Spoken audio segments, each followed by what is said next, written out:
अगर आपको मेरी वीडियोस अच्छी लगती हैं तो लाइक और शेयर करना और हाँ कमेंट कर जरूर बताना और ऐसी ही नई नई लेटेस्ट वीडियोस देखने के लिए हमारे चैनल को सब्सक्राइब भी कर देना। स्टोरी के स्टार्टिंग में हमारी फीमेल लीड जेनी नशे में गुंडों से बच के भाग रही थी। तभी मिस्टर हुओ उसे पकड़ के अपने रूम में खींच लेता है। दोनों नशे में होने की वजह से एक दूसरे किस करने लगे थे और वन नाइट स्टैंड हो जाता है। फिर हम कुछ साल बाद देखते हैं जेनी अपने बेटे जाओबाओ को लेके फॉरेन से वापस आ रही थी। असिस्टेंट मिस्टर हुओ को बताता है कि डॉक्टर जेनी फॉरेन से आ गई है, सुना है वो अब तक की बेस्ट डॉक्टर है, तो वो तो पक्का ही आपके ग्रैंडपा को ठीक कर देगी। और वो दोनों एक दूसरे की साइड से निकल जाते हैं। बट जाओबाओ की बॉल मिस्टर हुओ के पैरों में आके गिर गई थी, तो वो उठाकर उसे दे देता है। जाओबाओ अपना लॉकेट अंदर करके कहता है थैंक यू अंकल, मम्मी मुझे स्वीट्स नहीं खाने देती तो मैं आपको दे रहा हूँ। अपना लॉलीपॉप दे देता है। वो स्माइल कर रहा था। जेनी आवाज लगाती है जाओबाओ तुम फिर शरारत करने लग गए, तो वो उसे बाय करके अपनी मम्मी के पास आ गया था। मिस्टर वो सोचता है इसका फेस मुझे जाना पहचाना लग रहा है और उस वन नाइट स्टैंड के बारे में सोचने लगा था। पूछता है क्या हम पहले कभी मिले हैं। जाओबाओ कहता है अंकल आपके फ्लर्ट करने का तरीका काफी पुराना हो गया, इससे मेरी मम्मी नहीं पटने वाली। जेनी को जल्दी हो रही थी इसलिए अपने बेटे जाओबाओ को वहाँ से ले जाती है। असिस्टेंट उसे बताता है कि आपके ग्रैंडपा हॉस्पिटल से भाग रहे हैं, वैसे बच्चा बिल्कुल आपकी जैसे दिखता है। बट मिस्टर हो उसकी इस बात को सीरियस नहीं लेता। जेनी को देख डॉक्टर कहता है मैंने एक्सपेक्ट ही नहीं किया था कि तुम फॉरेन से अपने कंट्री के हॉस्पिटल में जॉब करने आओगी। जेनी कहती है बात पैसों की नहीं है, एक डॉक्टर के लिए पेशेंट की लाइफ ज्यादा इम्पोर्टेंट है। डॉक्टर कहते हैं तुम बिल्कुल अपनी मॉम की तरह काइंड हो, चलो मैं तुम्हें एक बार हॉस्पिटल दिखा देता हूँ। जाओबाओ कहता है मम्मी मुझे चिप्स खाने हैं। फ्रेंड्स कमेंट करके बताओ कि आपका फेवरेट स्नैक कौन सा है। तो डॉक्टर उसे पैसे दे देते हैं कि पास की शॉप से ले आना। वो थैंक यू करके भाग जाता है। जेनी कहती है डॉक्टर अंकल आप इसे बिगाड़ो मत। पर फिर जाओबाओ भाग के अपनी मॉम के पास आता है, तो वो देखती है कि एक नर्स ओल्ड पेशेंट के साथ बुरा बिहेव कर रही है, तो नर्स को डांट के उस ओल्ड पेशेंट की हेल्प करने लगी थी। नर्स कहती है छोटी सी डॉक्टर तेरी हिम्मत कैसे मुझसे ऐसे बात करने की, पता है मैं कौन हूँ? एच फैमिली की स्पेशल नर्स हूँ मैं। सिक्योरिटी गार्ड्स पकड़ लो इसे। गार्ड्स उसे पकड़ने आने वाले थे, तभी किसी की आवाज आती है तुम लोगों की हिम्मत कैसे हुई। तभी मिस्टर हो के असिस्टेंट के साथ एंट्री होती है। गार्ड्स को धक्का मार देता है। नर्स तुम ऐसे मेरे ग्रैंडपा का ध्यान रख रही थी। नर्स जेनी का उल्टा नाम लगाती है, पर मिस्टर हो को तो पता है इसलिए उसे बाहर फेंकवा देता है। जेनी नीडल से ग्रैंडपा का इलाज करती है। मिस्टर हो पूछता है ग्रैंडपा आप कैसे हो। कहते हैं तू तो मेरा ग्रैंडसन वोजिंग है ना, तूने मुझे बताया नहीं, तेरा इतना बड़ा बेटा भी है। जेनी कहती है आप गलत समझ रहे हो, ये मेरा बेटा है। ग्रैंडपा कहते हैं इम्पॉसिबल, ये बिल्कुल वैसा ही दिख रहा है जैसा वोजिंग बचपन में दिखता था।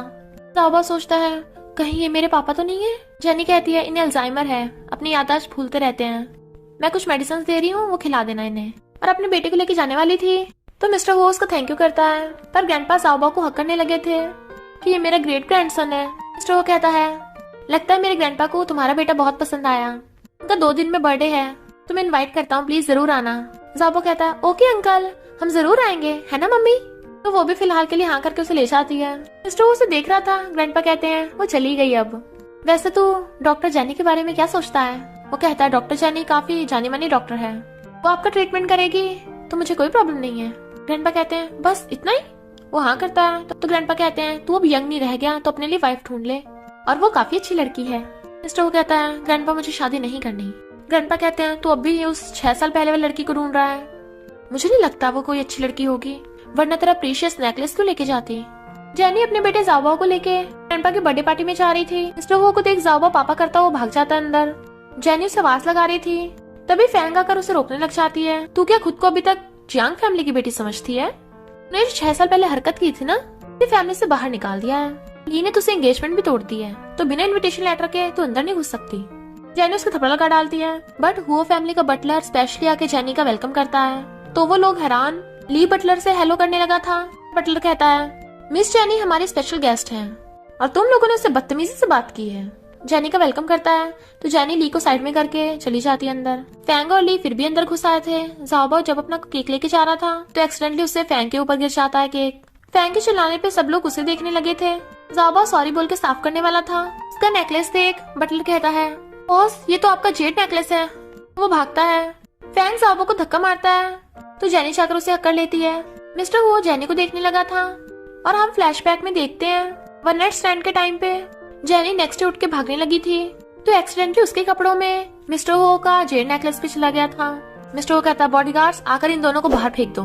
फैंग कहता है हाँ हाँ फेंको इन्हें बाहर। ये पागल लड़की और इसका पागल बेटा। मिस्टर वो कहता है मैं तेरी बात कर रहा हूँ बे, अब से तू हमारी हुओ फैमिली के आसपास दिख में मत जाना।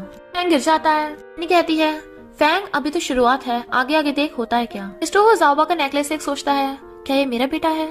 जेनी मिस्टर हो का थैंक यू कर रही थी, जाओबा मम्मी के पास वापस आओ, पर वो मना कर रहा था। मिस्टर वो कहता है मुझे तुमसे एक बात पूछनी है, तुम्हें ये नेकलेस कहाँ से मिला। वो कहती है मैंने ये मार्केट में से खरीदा था, अगर तुम्हें पसंद है तो ले लो। मिस्टर वो कहता है कोई बात नहीं, बच्चे के पास से रहने दो।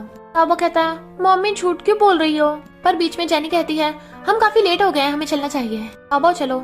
जाओबा कहता है मम्मी अंकल हुओ ने हमारी हेल्प की है, क्यों ना इन्हें खाने की ट्रीट दे। वो कहती है मुझे लगता है तुम्हारा खाने का मन कर रहा है। मिस्टर वो कहता है मैं तो हमेशा अवेलेबल हूँ, बट वो जाओबा को ले जाती है। मिस्टर वो असिस्टेंट को इन्वेस्टिगेट करने को बोल देता है और उन दोनों को जाते देख रहा था।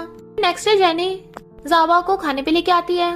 जाओबा कहाँ देख रहे हो सकता है तुम्हारे अंकल वो बिजी हो, तो तब तक हम कुछ ऑर्डर कर ले, यहाँ तो कितना एक्सपेंसिव है।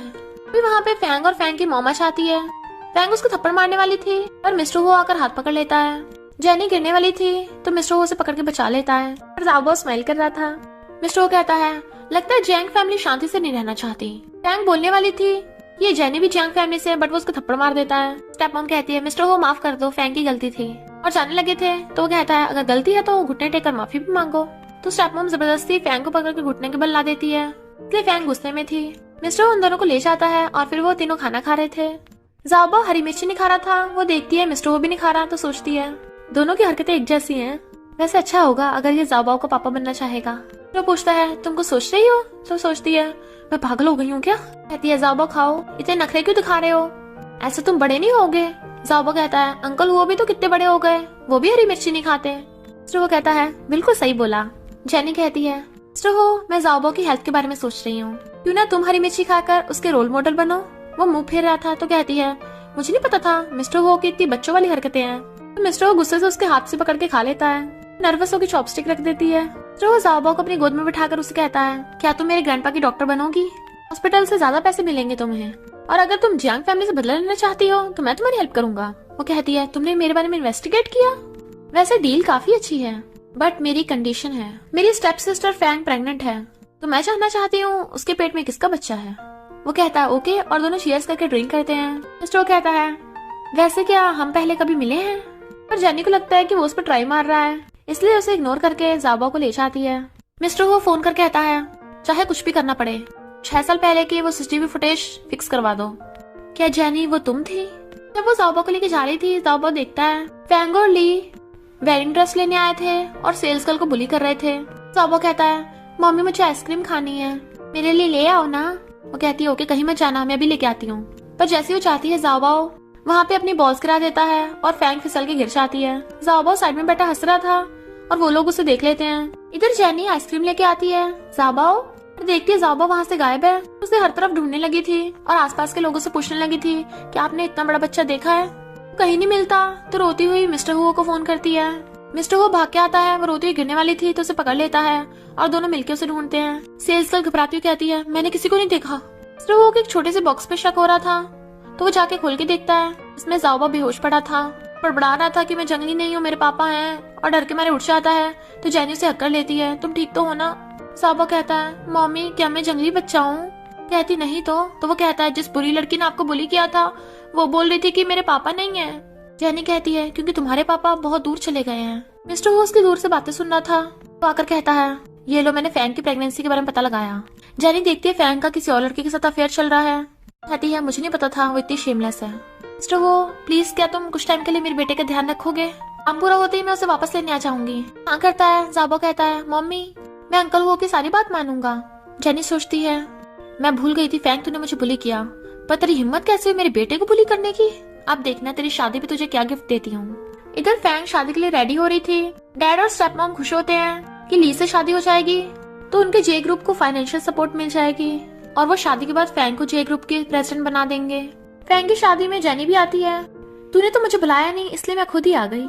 लोग बातें बनाने लगे थे कि सुना है ये भी जियांग फैमिली की बेटी है। फैंग कहती है जियांग फैमिली की एक ही बेटी है और वो हूँ मैं, और मेरी सिस्टर जेनी का 6 साल पहले किसी जंगली के साथ अफेयर था, इसलिए जियांग फैमिली से उसे बाहर निकाल दिया। तो अभी यहाँ क्या करने आई है तू। जेनी कहती है तुझे तेरी शादी का गिफ्ट देने आई हूँ। फैंग कहती है जेनी मुझे पता है तू ली को बहुत टाइम से लाइक करती है, पर ली मुझे लाइक करता है। जेनी हंस के कहती है, मैं वो कचरा तुझे देती हूँ। ली आकर कहता है, कचरा किसे बोला? तो कहती है, तुझे। फिर फैंग और ली की शादी होने लगी थी। फैंग कहती है, मैं ली को गिफ्ट देना चाहती हूँ, एक वीडियो जिसमें हम दोनों के साथ में रोमांटिक पल हैं। जबकि जेनी हंस रही थी। जैसी वीडियो चलती है सबके होश उड़ गए थे, क्योंकि फैंग किसी और के साथ रंगोलियां मना रही थी।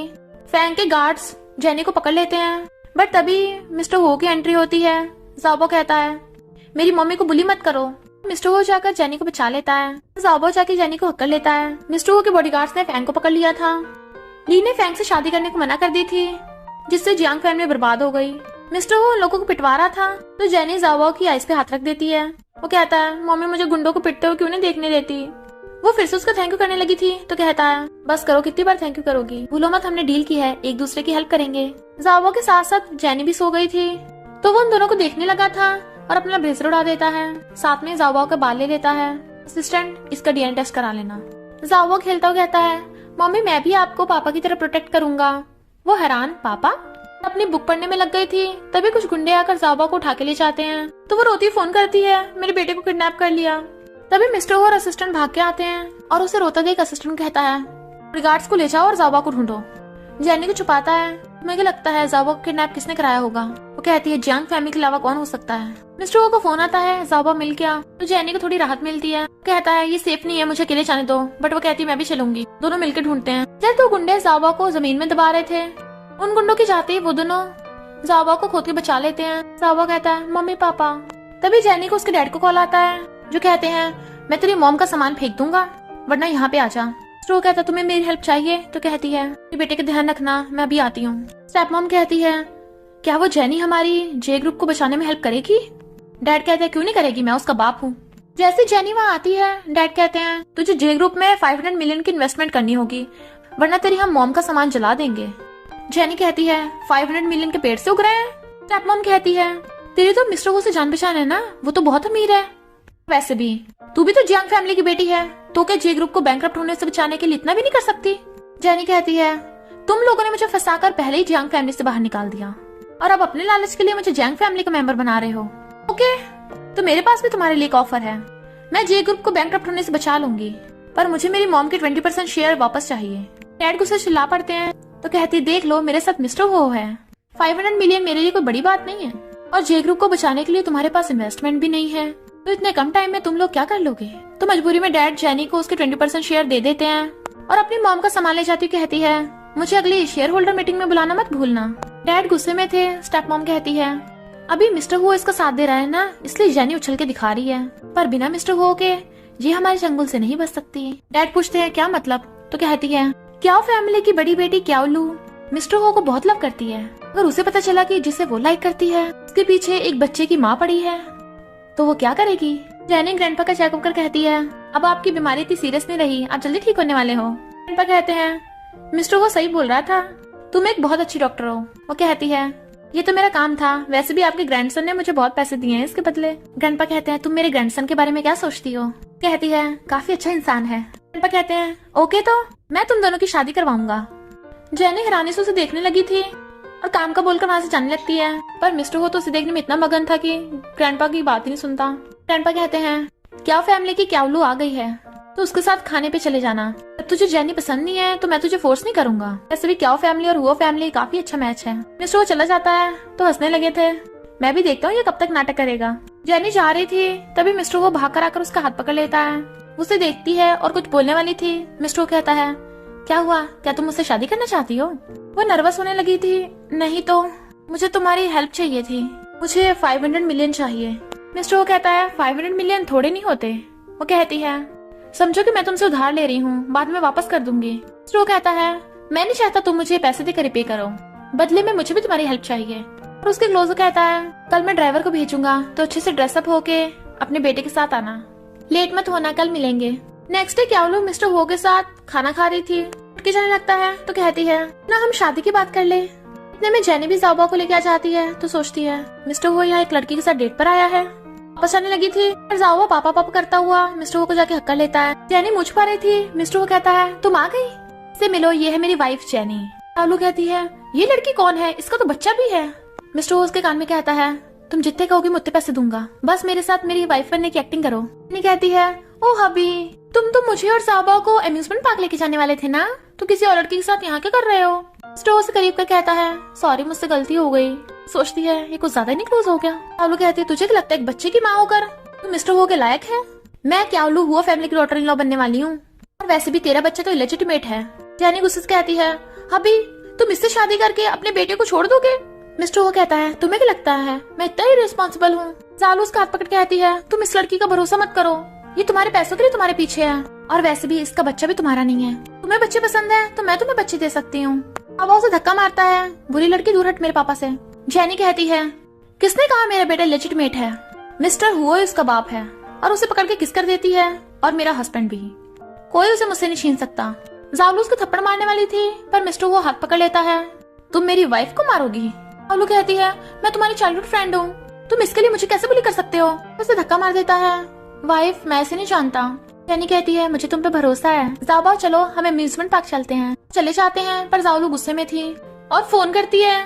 जेनी बाहर आकर कहती है, अब दो मुझे। तो मिस्टर वो अपना क्रेडिट कार्ड दिखाता है और वो छीन लेती है। ज़ाबा कहता है, यानी मुझे अम्यूजमेंट पार्क नहीं लेके जाओगे? बट वो उसे रह गई थी। ज़ाबा कहता है, मम्मी मैं चाहता हूँ अंकल वो मेरे पापा बने। जेनी को फोन आता है, वो फोन उठाने लगी थी, पीछे से गाड़ी आकर उन्हें ठोकने लग जाती है। जेनी ज़ाबा को बचाती है। नेक्स्ट सीन में मिस्टर हॉस्पिटल आता है। जेनी और ज़ाबा कैसे हैं? डॉक्टर कहता है जेनी की हालत खराब है, बच्चा ठीक है, जेनी का काफी ब्लड लॉस हो गया। मिस्टर वो कहता है तो मैं उसे अपना ब्लड दे दूंगा। तभी असिस्टेंट भाग के आता है और बताता है कि बॉस ज़ाबा आपका बेटा है। मिस्टर वो हैरान और डीएनए टेस्ट रिपोर्ट देख के खुश होता है, मुझे पहले से लगा था। तो असिस्टेंट से कहता है वर्ल्ड के बेस्ट डॉक्टर ढूंढ के लाओ। मिस्टर वो काफी परेशान था। खुश होती है कि अब उस जेनी को कोई नहीं बचा पाएगा। अभी वहाँ पर गुलेन आता है और बताता है कि मैं जेनी का सीनियर हूँ। डॉक्टर से रोकता है कि जब अच्छे डॉक्टर जेनी को ठीक नहीं कर पाए तो तुम क्या कर लोगे? मिस्टर वो कहता है इसे इलाज करने दो उसका। गुलेन भी काफी जाना माना डॉक्टर है, तो गुलेन जेनी की सर्जरी करने चला जाता है। मिस्टर वो कहता है जेनी तुम्हें जिसने हर्ट किया है मैं उसे छोड़ूंगा नहीं। जेनी उठती पूछती है ज़ाबा कहाँ है, ठीक तो है ना? गुलेन कहता है ज़ाबा एकदम ठीक है। कहती है सीनियर तुम यहाँ? कहता है जब मुझे पता चला तुम फौरन से वापस आ गई हो तो मैं भी आ गया। मिस्टर को साइड करके उसका हाथ पकड़ने लगा था। जेलस मिस्टर से दूर करके जेनी का हाथ ब्लैंकेट के अंदर कर देता है। वो अभी उठी है, उसे डिस्टर्ब मत करो। गुलेन कहता है जेनी मैं तुम्हें कुछ बताने आया हूँ। पर गुलेन जेनी को एक फाइल देता है। तुम्हें तुम्हारी मॉम की डेथ पे शक हो रहा था ना? भले तुम्हारी मॉम की डेथ बीमारी से हुई, पर इसका कुछ और रीजन है। डोंट वरी मैं जल्दी सबूत ढूंढ लूंगा। तो उसको थैंक यू करती है। मिस्टर वो कहता है मुझे तुमसे कुछ पूछना है, क्या तुम्हें ज़ाबा के फादर के बारे में कुछ पता है? क्योंकि बट उसे कॉल आ गया था। तो काट के कहता है तुम ज़ाबा के बायोलॉजिकल डैड से कब मिली थी? जेनी कहती है मैंने ज़ाबा के डैड को कभी नहीं देखा और ना कभी देखना चाहती हूँ, और मुझे नहीं लगता ज़ाबा को ऐसे स्कमबैग डैड की जरूरत है। मिस्टर वो सोचता है लगता है ये मेरे बारे में गलत समझती है, इसे धीरे धीरे सच बताना होगा। और कहता है मैंने जे ग्रुप के कुछ शेयर्स खरीद लिए हैं, क्या तुम जे ग्रुप की शेयर होल्डिंग मीटिंग में जाओगी?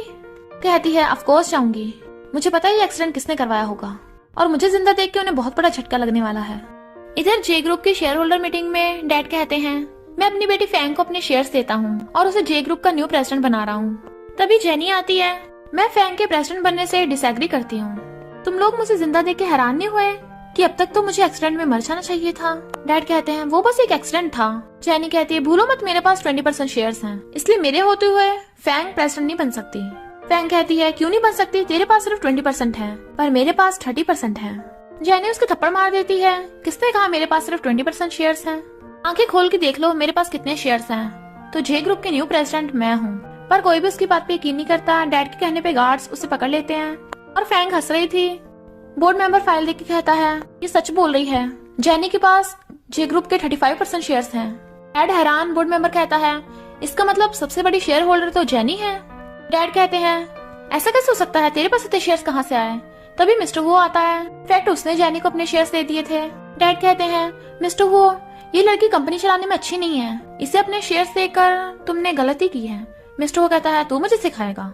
मैं अनाउंस करता हूँ जे ग्रुप की न्यू प्रेसिडेंट है जेनी। वैसे भी जे ग्रुप जेनी की मॉम ने स्टार्ट किया था। तो सब बोर्ड मेंबर्स क्लैप करते हैं। जेनी कहती है जिन जिन लोगों ने जे ग्रुप को धोखा दिया है मैं उन्हें फायर करती हूँ। डैड गुस्से में तो कहती है तुम भी फायर्ड हो और ये फैंग अब से टॉयलेट क्लीनर है। फिर वो जा रहे थे। जेनी कहती है ज़ाबा तुम्हें भूख लगी होगी ना, कहीं खाने चलते हैं। ज़ाबा कहता है मैं तो अंकल हुओ के साथ चलूंगा। वो कहती है जिद मत करो, अंकल हुओ बिजी हैं। जाबा कहता है, अंकल वो कल तुम मेरी पेरेंट्स टीचर मीटिंग में आओगे ना, प्लीज मम्मी के साथ आना, ये लो लॉलीपॉप, मेरे पापा बनने का नाटक करना। तो कहता है ओके मैं जरूर आऊंगा। पर स्कूल में दूसरे बच्चे के पेरेंट्स जाबा को जंगली बोल के बुली कर रहे थे कि तेरा तो फादर भी नहीं है। तभी मिस्टर वो आता है, किसने कहा इसका फादर नहीं है। तो वो सब लोग डरने लगे थे, ये तो मिस्टर वो है, हमें तो पता ही नहीं था कि जाबा आपका बेटा है। मिस्टर कहता है जाबा बताओ इन्हें कैसे पनिश करूं। जैनी कहती है ऐसे लोगों को मुंह मत लगाओ। मिस्टर कहता है मैंने सुना स्कूल में 2 क्लीनर्स की जरूरत है, जाके क्लीनिंग करो। फिर जाबा कहता है अंकल वो थैंक यू मेरे पापा बनने का नाटक करने के लिए। तो कहता है जाबो एक्चुअली मैं रियल में तुम्हारा पापा हूँ। वो हैरान और भाग के कहता है मम्मी मेरे भी पापा है। जैनी कहती है थैंक यू मिस्टर हुओ मेरे बेटे का फादर बनने का नाटक करने के लिए। मिस्टर कहता है मैं तो रियल में जाबा का पापा बनना चाहता हूँ। वो हैरान, बट तभी वहाँ पर गुलन अपनी कार लेके आता है। कांग्रेचुलेशन जैनी, मैंने सुना तुम्हें अपनी कंपनी वापस मिल गई, क्यों ना साथ में डिनर पे चले। स्टो कहता है वो ऑलरेडी बिजी है। गुलन कहता है सो सैड, मैं तो जैनी को कुछ इंपॉर्टेंट बात बताने आया था। और उसके क्लोज धीरे से कहता है मुझे तुम्हारी मॉम के बारे में कुछ पता चला। जैनी कहती है सॉरी मिस्टर हो, मैं तुम्हारे साथ किसी और दिन डिनर पे चलूंगी। और गुलन के साथ चली जाती है। जबकि मिस्टर हो गुस्से में था। गुलन जैनी को बताता है कि तुम्हारी मॉम की जो मेड थी उसका स्टेप मॉम के साथ कुछ लेना देना था। जैनी कहती है तुम्हारा मतलब मेरी मॉम को पॉइजन दिया था। गुलन कहता है भले फॉरेंसिक डॉक्टर को तुम्हारी मॉम में पॉइजन नहीं मिला, क्योंकि पॉइजन की डोज बहुत ज्यादा कम थी। इसका मतलब ये है कि वो मेड तुम्हारी मॉम को लगातार थोड़ा थोड़ा करके पॉइजन देती थी, जिससे तुम्हारी मॉम की तबीयत खराब हो गई और उनकी डेथ हो गई। जैनी कहती है क्या इसका कोई डायरेक्ट एविडेंस है। गुलन कहता है वो पॉइजन की बोतल तो उस मेड ने पहले डिस्ट्रॉय कर दी थी। जैनी कहती है पर उसे पॉइजन मिला कहाँ से होगा। गुलन कहता है क्यों ना हम डॉक्टर के बारे में इन्वेस्टिगेट करें। इधर मिस्टर वो ड्रिंक कर रहा था, लड़की आके उसके क्लोज होने लगी थी, पर वो उसे धक्का मार के भगा देता है। पीछे से जाबा उठता है। मिस्टर कहता है तुम यहाँ पे, ये जगह सेफ नहीं है, चलो मैं तुम्हें वापस ले चलता हूँ। जाबा कहता है तुमने मुझे कितना डिसअपॉइंट किया, तुम्हें मेरी मम्मी चाहिए। मिस्टर कहता है ऑफ कोर्स चाहिए, पर वो किसी और लड़के के साथ चली गई। जाबा कहता है मम्मी किसी वजह से ऐसा कर रही हैं, पर तुम इतनी जल्दी हार कैसे मान सकते हो। अगर तुम्हें मेरे पापा बनना है तुम्हें इनिशिएटिव लेना पड़ेगा। सबसे पहला स्टेप है कि मम्मी के साथ टाइम स्पेंड करना। चलो मैं तुम्हें और मम्मी को डेट पे ले चलता हूँ। मिस्टर वो जैनी को कॉल करता है तुम कहाँ पे हो, जाबा तुमसे मिलना चाहता है। वो कहती है जाबा तुम्हारे साथ है, मैं भी आ रही हूँ। वो भाग के जाओ उसे हक कर लेता है। तो कहती है थैंक यू इसका ध्यान रखने के लिए, तुम कहाँ भाग गए थे, तुम शॉपिंग करो मैं भी आता हूँ। जाबा कहता है पापा को इतना अच्छा चांस दिया था, सारा वेस्ट कर दिया, पता नहीं हम तीनों कब साथ होंगे।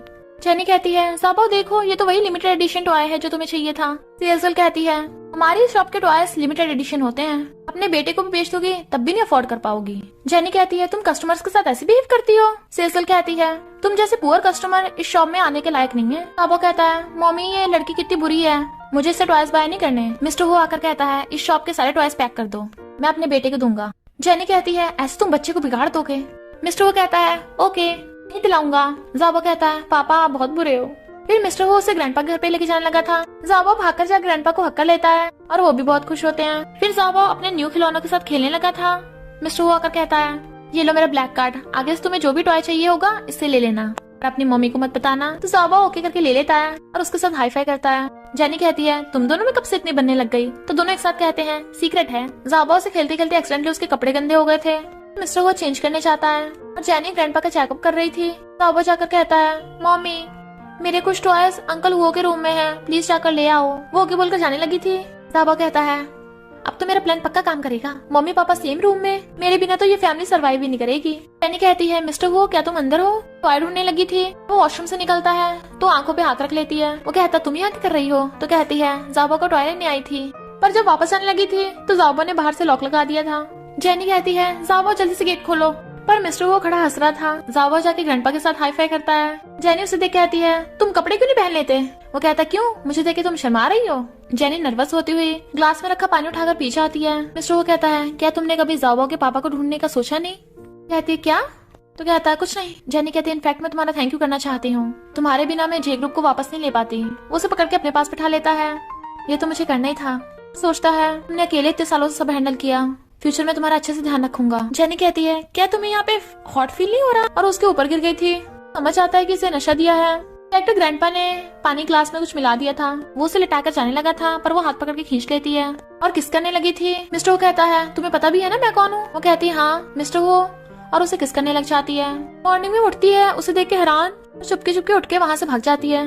फिर गुस्से से जाबा से कहती है तुमने मुझे रात रूम में लॉक क्यों किया था। उसका कान पकड़ती है। जाबा कहता है मम्मी दर्द हो रहा है, मैं तो बस चाहता था आप और पापा साथ हो जाओ। क्या आपको पापा पसंद नहीं है? कहती है दोबारा से ऐसा मत करना। तो जाबो हाँ करता है। सेक्रेटरी जेनी को आकर बताता है कि हमारे बहुत सारे इंपॉर्टेंट कस्टमर्स ने जे ग्रुप के साथ कॉपरेशन करने से मना कर दिया। ऐसे तो हमारी कंपनी को बहुत नुकसान हो जाएगा। जेनी कहती है मेरे होते कभी ऐसा नहीं होगा। मुझे कस्टमर्स की इन्फॉर्मेशन दो जो हमारे साथ कॉपरेट करना चाहते हैं। इधर मिस्टर हो का काम पे बिल्कुल भी ध्यान नहीं था, क्योंकि वो अभी तक ये सोच रहा था कि वन नाइट स्टैंड के बाद जेनी उसे छोड़ के चली गई। पता नहीं वो मुझे क्या समझती है। फिर उसे जाओबा को कॉल आता है जो बताता है कि मॉमी मिस्टर वैंग के साथ बिजनेस की बात करने गई हैं। मिस्टर वैंग क्यावलू के साथ ड्रिंक कर रहा था। जेनी को बॉडीगार्ड अंदर नहीं घुसने दे रहा था, पर वो भाग के अंदर आ जाती है। हेलो मिस्टर वैंग, मुझे कॉपरेशन की बात करनी है। कहता है तुम तो दिखने में काफी ब्यूटीफुल हो। क्यावलू कहती है तू तो मिस्टर वो की गर्लफ्रेंड है ना? लगता है मिस्टर वो ने भाव नहीं दिया, यहाँ पे आ गई। जेनी कहते अपना मुंह बंद कर, मेरे पास टाइम नहीं है तुझ पे वेस्ट करने के लिए। मिस्टर वैंग क्यों ना हम चलकर कॉपरेशन की बात करें। मिस्टर वैंग उसे वाइन पीने कहता है तो वो मना करने लगी थी। जाओलू कहती है तुझे पता नहीं है बिना ड्रिंक के बिजनेस नहीं होता। मिस्टर वैंग कहता है एक ग्लास ड्रिंक से क्या ही हो जाना है, फिर तो बिजनेस को रहने दो। वो कहती है ओके और वाइन पी जाती है। कॉपरेशन की बात करें, पर जेनी को नशा होने लगा था। मिस्टर वैंग उसके साथ जबरदस्ती करता है, बट मिस्टर वो आकर उसे बचा के ले जाता है और अपनी कार में बैठाता है। बस थोड़ा कंट्रोल करो, घर पहुंचने वाले हैं। कहती है घर पे क्यों? तो कहता है कार में थोड़ा अनकंफर्टेबल होगा। जेनी कहती है तुम क्या सोच रहे हो? अपनी निडल निकाल कर अपने हाथ में मार लेती है ताकि वो होश में आ जाए। मिस्टर वो कहता है क्या तुम्हें मेरी हेल्प चाहिए? वो कहती है ऑफ कोर्स चाहिए। वो उसके क्लोज होने लगा था तो कहती है मैं चाहती हूँ तुम उस डॉक्टर को ढूंढो। इधर स्टेप मॉम को पता चलता है कि मिस्टर वैंग बैंकरप्ट हो गया। वैंग कहती है मैंने सुना है वो जेनी पता करवा रही है कि उसकी मॉम को किसने मरवाया है, कहीं उसे हम पे शक तो नहीं है। स्टेप मॉम कहती है वो तो बीमारी से मरी थी, हमारा उससे कोई लेना देना नहीं है और उसे अभी तक कोई सबूत नहीं मिला है। सेक्रेटरी आकर जेनी को बताता है कि मिस्टर वो को कॉल आया था, वो हमारे जे ग्रुप के साथ कॉपरेशन करना चाहते हैं। जेनी स्माइल करती है, वो हमेशा मेरी हेल्प करता है। सेक्रेटरी कहता है कहीं वो आपको लाइक तो नहीं करता। उसे डांट के चुप करा देती है और सोचती है मिस्टर वो का थैंक यू करने के लिए ऑक्शन में से उसके लिए कुछ ले आऊंगी। जेनी को देख जाओलू कहती है इतने बड़ा टॉप ऑक्शन में तू क्या करने आई है? अच्छा होगा चली जा, वरना सिक्योरिटी गार्ड तुझे बाहर निकाल देंगे। पर जब सिक्योरिटी गार्ड देखता है कि उसके पास वीआईपी कार्ड है तो उसका वेलकम करता है। फिर ऑक्शन स्टार्ट होता है जिसमें सबसे पहले व्हाइट लॉकेट की बोली लगती है। जेनी कहती है 4 मिलियन। क्यावलू कहती है 5 मिलियन। जेनी कहती है 6 मिलियन। क्यावलू कहती है 7 मिलियन और उसे देख के मुंह बना रही थी। जेनी के साथ गुलन बैठा था जो कहता है 10 मिलियन। क्यावलू कहती है 11 मिलियन। उसका असिस्टेंट कहता है पर आपके पास तो सिर्फ 10 मिलियन कैश है, पर वो उसे चुप करा देती है। गुलन कहता है 12 मिलियन। जेनी कहती है 10 मिलियन इसके लिए बहुत ज्यादा है। गुलन कहता है मैं तुम्हारे लिए इतना तो कर ही सकता हूँ। क्यावलू तुम्हें यहाँ पे अमीर बनने का दिखावा करने की जरूरत नहीं है। क्यावलू कहती है 15 मिलियन। असिस्टेंट उसे रोक रहा था तो कहती है तुम क्या मुझे सबके सामने एम्बैरेस कराना चाहते हो? गुलन कहता है 20 मिलियन। क्यावलू गुस्से में आके कहती है 25 मिलियन। गुलन फिर से लगाने वाला था पर जेनी उसे रोक देती है कि अब हमारा लेने का मन नहीं कर रहा। तो क्यावलू गुस्से में तुम लोगों ने मेरा पागल बनाया। पर अब उसे 25 मिलियन पे करने थे। उसके डैड फोन कर कहते हैं खुद ही 25 मिलियन पे करिए, मैं तुझे 1 रुपया नहीं देने वाला। क्यावलू बर्बाद हो गई थी।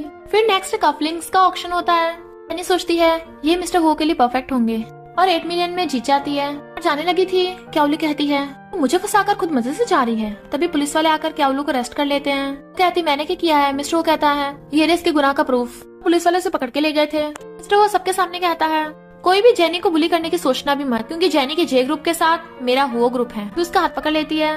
लैन से कहती है सीनियर मुझे मिस्टर हो से कुछ बात करनी है। तो मिस्टर हो के इशारा करने पे वो चला जाता है। वो उसे कफलिंग्स गिफ्ट देती है। कहता है पता है एक लड़की जब लड़के को कफलिंग्स गिफ्ट दे इसका मतलब क्या है? वो कहती नहीं। तो कहता है इसका मतलब है कमिटमेंट। वापस लेने लगी थी। वो कहता है नहीं अब वापस नहीं करूंगा, मुझे ये बहुत पसंद है। कहता है कि जिस तुमने ढूंढने के लिए कहा था उसका पता चल गया। इस डॉक्टर ने तुम्हारी मॉम को गलत मेडिसिन दी थी, वो रियल में डॉक्टर नहीं था, भेस बदल के आया था। इनफैक्ट उसकी मॉम बहुत बीमार थी, उसके ट्रीटमेंट के लिए उसे पैसों की जरूरत थी। कर्जे वाले उसके पीछे पड़े थे। मैं चलूं तुम्हारे साथ? कहती नहीं मैं खुद ही हैंडल कर लूंगी। जेनी के गेट बचाने पे एक ओल्ड लेडी गेट खोलती है। वो बताती है कि मैं जेनी हूँ। तो कहती है मुझे पता है तुम जियांग फैमिली की बेटी हो। तभी उस ओल्ड लेडी का बेटा चाहता है जो कहता है चली जाओ यहाँ से। वो कहती है मैं तुम्हारी हेल्प करने आई हूँ। तो कहता है मुझे तुम्हारी हेल्प की जरूरत नहीं है। बट वहाँ पे कुछ गुंडे आ रहे थे तो वो लड़का जेनी को घर के अंदर ले आता है। इससे पहले गुंडे उन पे अटैक करते मिस्टर वो ने आके बचा लिया था। लड़का सॉरी बोलता है कि अपनी मॉम को बचाने के लिए और पैसों के लिए मुझे ये सब करना पड़ा, पर मुझे नहीं पता था उस मेडिसिन में पॉइजन था। मैं तो जिंदा रहने के लायक नहीं हूँ, चाहे तो मुझे पुलिस के हवाले कर दो। मिस्टर कहता है मुझे पता है तुम्हें स्टेप मॉम ने तुम्हारे मॉम के लिए ब्लैकमेल किया था। जेनी कहती है जेल में तो स्टेप मॉम को जाना चाहिए, तुम्हें हमारा गवाह बनना होगा। उसने मेरी मॉम को मारने के लिए पॉइजन दिया था। वो लड़का हाँ कर देता है। जो कहता है उस लड़के ने जो भी स्टेप मॉम के खिलाफ बोला मैंने सब रिकॉर्ड कर लिया। जेनी कहती है स्टेप मॉम का बर्थडे आने वाला है, उसी दिन उसे ये गिफ्ट देंगे। और फिर रेडी होती है। ये सब खत्म करने का टाइम आ गया है। जाओबा भाग के आता है, मम्मी मैं भी चलूंगा। कहती है नहीं तुम्हें अब स्कूल जाना है, सैड मत हो, बाद में अम्यूजमेंट पार्क में चलेंगे। तो वो प्रॉमिस करवा लेता है, पर जेनी की चाहते ही कहता है मैं तो भूल गया, आज तो छुट्टी है स्कूल की। ग्रैंडपा कहते हैं जेनी की स्टेप मॉम का बर्थडे है, तुम नहीं चाह रहे? कहता है जाकर देखता हूँ आपकी ग्रैंड डॉटर इन लॉ को कोई बुली न करे। वो खुश होते हैं। फिर जेनी स्टेप मॉम की बर्थडे पार्टी पे आती है। गेस्ट पूछते हैं ये कौन है? फैंग और स्टेप मॉम कहती है ये बेशरम लड़की है, इतनी यंग एज में प्रेग्नेंट हो गई थी और पता भी नहीं बच्चे का बाप कौन है। जेनी कहती है पर मैं तुम जैसे मिस्ट्रेस से तो बेटर ही हूँ, अपने बेटे को खुद पाल रही हूँ, ना कि तुम्हारी तरह किसी और के हस्बैंड पे लाइन मार रही हूँ। स्टेपमॉम थप्पड़ मारने वाली थी तो हाथ पकड़ लेती है, तो मैंने गलत बोला है क्या? तुम मिस्ट्रेस हो जिसने जियांग फैमिली की प्रॉपर्टी छीनने के लिए डैड को फंसा लिया। डैड कहते हैं कैसे बात कर रही है, तेरी मॉम है। जेनी कहती है ये मेरी मॉम बनने के लायक नहीं है। फिर जाओबा देखता है घर में कुछ गुंडे आए थे तो वो छुप जाता है, तो कहता है मम्मी खतरे में है, पापा को बताना होगा। लोग स्टेप मॉम को बर्थडे गिफ्ट दे रहे थे। फैंग कहती है तू मॉम के बर्थडे पे खाली हाथ आ गई। जेनी कहती है मुझे डर है कि तेरी मॉम गिफ्ट को सहन नहीं कर पाएगी। फैंग कहती है देख लो डैड, ये मॉम के साथ ऐसे बिहेव कर रही है तो एक दिन आपके साथ भी ऐसा बिहेव करेगी। जब ये कुछ गिफ्ट लेके नहीं आई है तो मॉम को जे ग्रुप के शेयर्स ही गिफ्ट में दे दे। डैड कहते हैं हाँ ये सही बोल रही है, अपनी स्टेप मॉम को जे ग्रुप के शेयर्स गिफ्ट में दे दे।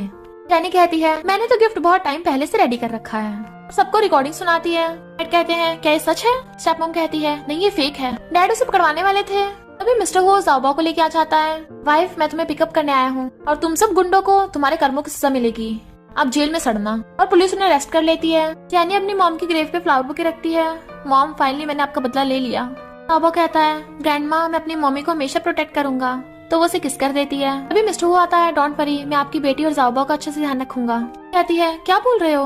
तो कहता है मुझे तुम्हें कुछ कहना है, और उसके क्लोज हो रहा था, वो गिरने वाली थी तो उसे पकड़ लेता है। मैं जाओबा का बायोलॉजिकल डैड हूँ। जेनी हैरान। जाओबा कहता है मम्मी मुझे भी पहले से पता है। मिस्टर कहता है मैंने तुम्हारी मॉम की ग्रेव पे प्रॉमिस किया है कि मैं तुम्हें और जाओबा को एक घर दूंगा, प्लीज मुझसे शादी कर लो। जाओबा कहता है मम्मी पापा से शादी कर लो, बट उसे हॉस्पिटल से फोन आता है, एक सर्जरी करनी है तो वो चली जाती है। फिर सर्जरी कंप्लीट करते ही लड़का अपने डैड को हॉस्पिटल लेके आया था, प्लीज इन्हें बचा लो, डैड आप ऐसे नहीं मर सकते। जेनी देखती है उस लड़के की पॉकेट में से मेडिसिन बॉक्स गिरा है, खा लेती है, कहती है मैं इनकी सर्जरी करूंगी। लड़का कहता है अगर मेरे डैड को कुछ हो गया तुम रिस्पॉन्सिबिलिटी लोगी। उसे धक्का मारती है कि मेरे अलावा कोई नहीं बचा सकता। सर्जरी करने ले जाती है। वो लड़का कहता है अगर वो बुढ़ा मरा नहीं तो मुझे 1 मिलियन इंश्योरेंस के भी नहीं मिलेंगे।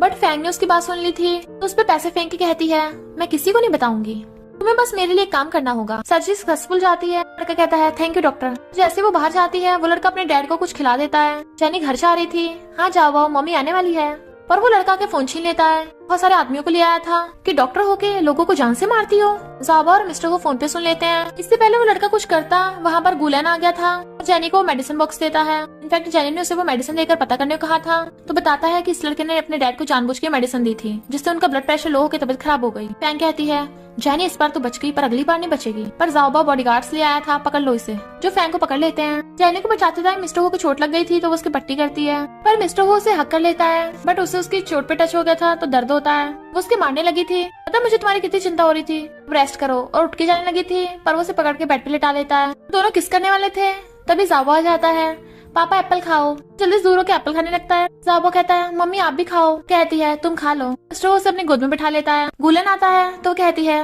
मुझे तुम्हारा थैंक यू करने के लिए तुम्हें ट्रीट देनी है। गुलन कहता है कोई बात नहीं, मुझे भी तुम्हारी एक हेल्प चाहिए, और उसे सहला रहा था बट मिस्टर वो जेलस हो रहा था। कहती है ओके कल मिलेंगे और चली जाती है। जावा कहता है डैडी वो आपका लव राइवल है क्या, आप उससे डर गए?